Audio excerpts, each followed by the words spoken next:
We begin, though, this morning with that grim milestone in the pandemic. More than 1 million people have now died from COVID-19 in the U.S. It's a number few thought was possible when the pandemic began nearly 2 years ago, and it comes as cases rise across the country once again. Now, we have team coverage to mark this somber milestone. Dr. Scott Hadlin, the chief of adolescent medicine at Mass General Hospital for Children, will join us in a moment.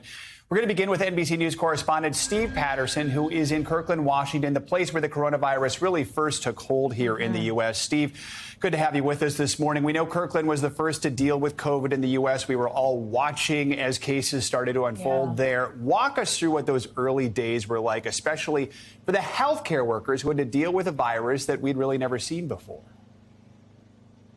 You know, Joe, there's been some revisionist disputes about where the first death was, where the worst this virus hit as far as per capita in the country. There's no discussion, as you said, about who had to deal with this first. And that was the healthcare workers right here in Kirkland. It was described to me almost as coming in waves. The problems that they had to deal with first was recognizing that this was happening and confirming that and then springing into action, which, as you would imagine, nobody even knew what this was. So doing that was this unbelievable task. By then, they realized that they needed the proper equipment to do that. So negative pressurized rooms, COVID wings, tents, and PPE, so protective equipment, basic stuff like masks and gloves. And by the time they realized that they needed that, there was a realization that healthcare workers and EMTs and nurses and doctors and firefighters were handling these patients without that proper protection for days. So then you had nurses and doctors and firefighters getting sick in droves. The nurses here, the healthcare workers at this care facility, 70 of them got sick while they're treating sick patients. Nearly the entirety of the Kirkland Fire Department had to quarantine at one point. I spoke to a doctor at nearby Evergreen Health, where a lot of these patients, after they got too sick to deal with here, went there, where one of the first confirmed deaths was. Here's what he told me about dealing with this first. Listen to this.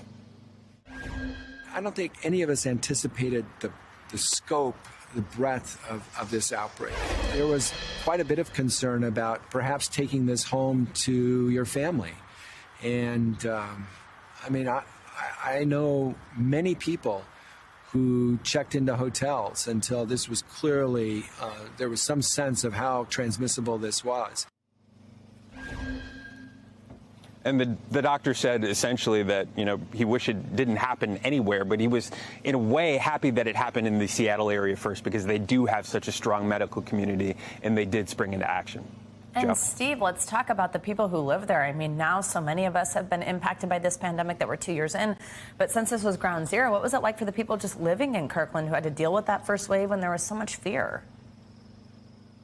My producer, Karen, who's standing next to me, described it as almost an epicenter of fear. Everybody described this as obviously the epicenter of the virus, but there was so much emotion in the atmosphere. Every time an ambulance whizzed by, or anytime, you know, there was activity or a press conference outside of this care facility, the entire community would sort of erupt in this fearful emotion. And remember that this is a virus where you can't really deal with this with the full force of your family because of the quarantine situation. So you may remember pictures of people on their phones with their mom or their dad outside one of these windows. One of them was a woman named Carmen Gray. We spoke to her about what it was like to have a sick parent inside this care facility. Listen to this. Nobody knew, and fear just kept escalating. And then you saw the ambulances leaving and people not coming back.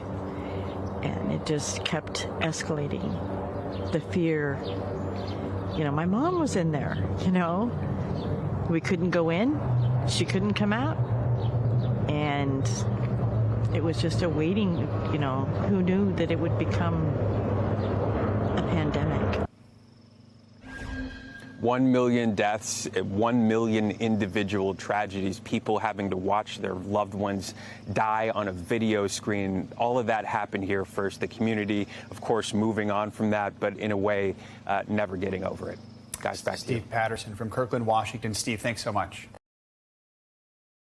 Thanks for watching our YouTube channel. Follow today's top stories and breaking news by downloading the NBC News app.